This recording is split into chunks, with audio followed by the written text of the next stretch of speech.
Parkir di tempat umum pada asalnya gratis dan tidak boleh dipungut biaya. Bagi tukang parkir di tempat umum, dia tidak berhak minta biaya untuk sewa lahan parkir karena itu bukan tanah miliknya. Sementara dia tidak punya hak dan tidak punya wewenang yang telah diterbitkan oleh pihak resmi dan tidak ada kerelaan dari pihak pemilik mobil. Dan disebabkan fenomena ini terjadi tadyiqu kabirin 'alan nas, menyusahkan banyak orang.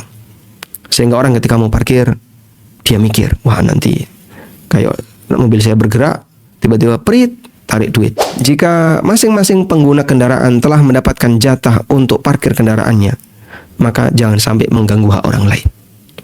Sehingga pengguna jalan punya hak untuk lewat, pengguna jalan punya hak untuk melintas. Gara-gara Anda parkir, bisa jadi mengganggu banyak orang. Nah, selanjutnya kita akan bahas tentang parkir gratis. Menggunakan fasilitas umum diperbolehkan selama tidak melanggar aturan atau melanggar hak orang lain. Karena semua memiliki hak yang sama terhadap fasilitas umum itu. Sehingga pengguna fasilitas umum tidak boleh melakukan beberapa hal berikut. 1. Mengakui hak milik fasilitas umum itu. Ini fasilitas umum tapi dia katakan, oh ini milik saya. Gak bisa. Yang kedua, menguasai, ngapling, sehingga gak mau geser, gak mau pindah dan menyatakan itu haknya secara permanen. Ini tidak boleh. Kita jumpai di beberapa parkir milik bersama, kadang ada orang yang menaruh mobil yang gak bisa dipakai. Bannya sudah kempes semua, gak bisa dinyalain, mesinnya rusak, bahkan olinya sudah habis. Sehingga dia biarkan mobilnya rusak di situ. Sementara ada orang yang kadang dia kesulitan untuk nyari parkir. Orang ini punya mobil mangkrak, ditaruh di situ. Di apartemen, parkir fasum, perumahan. Akhirnya ada orang ketika mau parkir dia kesulitan. Ada juga yang dia satu keluarga kecil, suami istri punya 2 mobil, yang satu mangkrak ditinggal, yang satu dipakai. Nah, dia seharusnya punya kesempatan 1 parkir. Tapi karena dia punya 2 mobil, akhirnya dia mengambil 2 parkir. Kemudian yang ketiga adalah mengganggu pengguna yang lain. Sehingga praktek seperti ini tidak boleh dilakukan. Sebagaimana ketika orang buka lapak di trotoar atau fasilitas umum, dia tidak boleh mengakui haknya, tidak boleh menguasai, dan tidak boleh ganggu orang lain. Nah, selanjutnya, sewa lahan parkir dengan akad ijarah. Bolehkah seperti ini? Kita akan membahas dari sisi tinjauan akad untuk kasus parkir berbayar. Parkir di tempat kita secara umum bisa kita bagi menjadi 2. Ada parkir resmi, ada parkir tidak resmi. Parkir resmi, dia masuk ke sebuah wilayah tertentu. Ketika masuk dia ngambil karcis, ketika keluar dia bayar. Kita fokuskan terlebih dahulu untuk parkir yang resmi. Pemilik barang adalah orang yang paling berhak terhadap barangnya. Pemilik lahan berarti orang yang paling berhak terhadap lahannya. Dan kaidah kepemilikan tanah dinyatakan oleh para ulama mencakup semua yang ada di atasnya terus ke atas sampai ke langit. Sehingga kalau kita punya rumah sekian, lalu ini adalah rumah tetangga, dia membuat rumah lantai sekian, misalnya lantai 3, terus dilebarin daknya yang atas ini, nutupi rumah kita, boleh nggak? Sepakat manusia mengatakan nggak boleh. Loh kan, rumahmu di bawahnya nggak kena, ini jauh. Mungkin jaraknya 6 meter. Baru ada dak nutupi rumahmu. Iya, tapi wilayah atas ini adalah pemiliknya yang punya rumah ini. Demikian pula dia punya bawahnya terus ke dalam. Karena Nabi SAW pernah mengatakan, siapa yang menggosok, merampas tanah milik orang lain yang bukan haknya, maka besok di hari kiamat akan dikalungkan di lehernya sebanyak 7 lapis bumi. Sejengkal tanah dikalungkan sebanyak 7 lapis. Berarti ke bawah itu mengikuti kepemilikan yang ada di permukaan. Karena itu jika ada orang lain menggunakan, maka dia harus meminta kerelaan dari pemiliknya. Termasuk menaruh kendaraan. Kerelaan itu bisa bentuknya berbayar, bisa juga bentuknya gratis. Dan jika itu berbayar, akad yang dilakukan adalah akad ijarah, menyewa lahan untuk parkir kendaraan dengan hitungan waktu tertentu.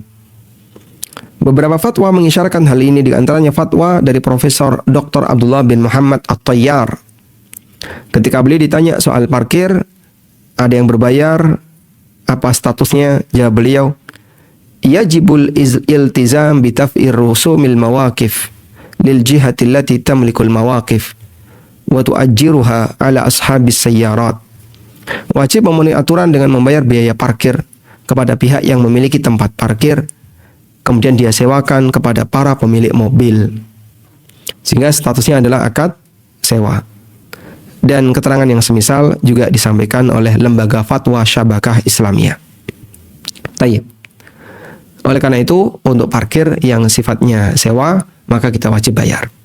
Nah, dalam hal ini terkadang pemilik mengelola sendiri, dan terkadang pemilik menyerahkan pengelolaannya kepada orang lain.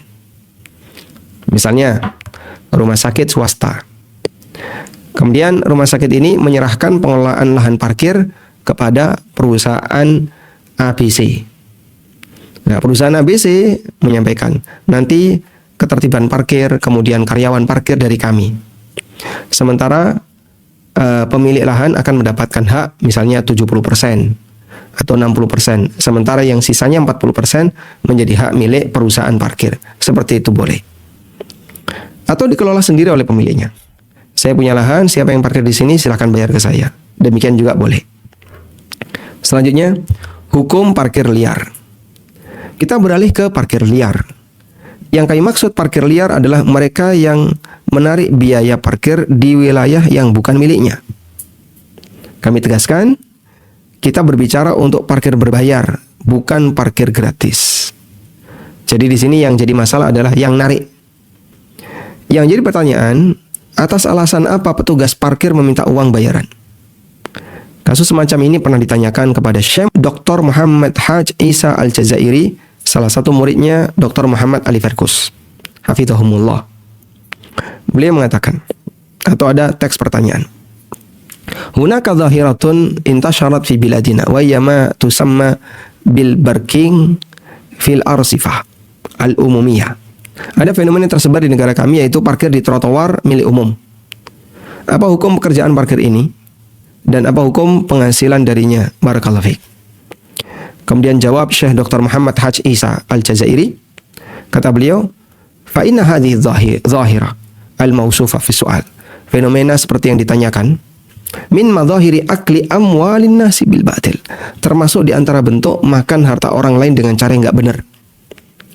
Wa dzalika anna hadzal harisa al-maz'um yastaghillu arsifatat tariq al-am limaslahatihi al-khassah. Karena penjaga parkir dalam anggapan dia mengambil keuntungan untuk trotoar jalan yang itu milik umum, sementara keuntungan itu untuk kepentingan pribadinya. Biduni takhwili minal jihati rasmiyah wa duna ridha min ashabi sayyarat. Sementara dia tidak punya hak dan tidak punya wewenang yang telah diterbitkan oleh pihak resmi dan tidak ada kerelaan dari pihak pemilik mobil. Wa qad hasala bisababi hadhihi adh-dhahirah, dan disebabkan fenomena ini terjadi tadyiqu kabirin 'alan nas, menyusahkan banyak orang. Sehingga orang ketika mau parkir dia mikir, wah nanti kayak mobil saya bergerak tiba-tiba prit tarik duit. Nah, kita lanjutkan. Kemudian beliau memberikan solusi. Kata beliau, yang bisa kami nasihatkan bagi mereka yang ingin mendapatkan rizki yang halal, yang seharusnya dilakukan si tukang parkir, adalah memberikan layanan menjaga mobil ketika ditinggal oleh pemiliknya, dan dibayar dengan nilai tertentu. Siapa yang mau ngasih bayaran, dia bisa terima, dan yang tidak ridho, jangan minta apapun darinya. Dan jangan melarang siapapun untuk memarkirkan mobilnya, sehingga uang yang dia terima sebagai ganti dari upah menjaga mobil dan bukan upah menyewakan trotoar atau menyewakan jalan apalagi. Tayyib. Karena itu begitu ada orang yang parkir, lalu si tukang parkir ini menyampaikan kepada si pemilik, kami akan jagakan kendaraan Anda, nanti ada biayanya. Nah, kalau misalnya dia bilang, enggak Pak, kami enggak butuh dijaga, karena kendaraan saya tidak saya matikan dan di situ ada keluarga saya. saya cuma sebentar, ada orang di dalam mobil itu, insya Allah tidak masalah. Nah, kemudian kalau misalnya ada yang ngasih, silakan diterima. Atau misalnya Anda ngasih panduan bergerak, misalnya prit kanan kiri maju mundur bruk, misalnya demikian, silahkan, karena itu bisa berupa jasa yang dibayar. Selanjutnya, konsekuensi akad untuk parkir di tempat umum. Karena akadnya adalah ijarah untuk kegiatan menjaga kendaraan yang diparkir, maka penjaga berposisi sebagai pemegang amanah. Dan tugas amin atau orang yang mendapatkan amanah adalah menjalankan amanah sesuai SOP. Karena itu apabila terjadi resiko, misal ada barang yang hilang atau kendaraan hilang, siapa yang harus menanggung resiko?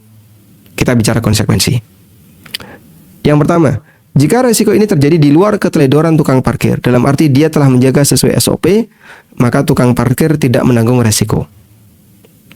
Yang kedua, jika risiko ini terjadi karena keteledoran tukang parkir, misalnya seharusnya dia jaga malah dia tinggal ngopi, tinggal tidur, maka dia wajib mengganti semua risiko tersebut.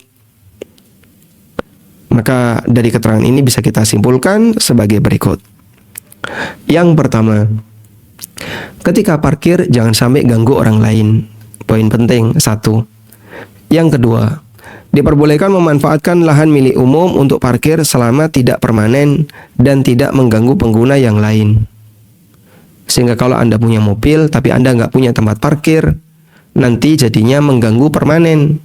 Karena selalu parkir di depan rumah. Ini pemiliknya mana? Si A. Si A punya garasi nggak? Nggak punya. Masya Allah. Maka jadinya dia selalu ganggu orang. Dan itu permanen. Punya mobil nggak punya tempat parkir. Yang ketiga, parkir di tempat umum pada asalnya gratis dan tidak boleh dipungut biaya.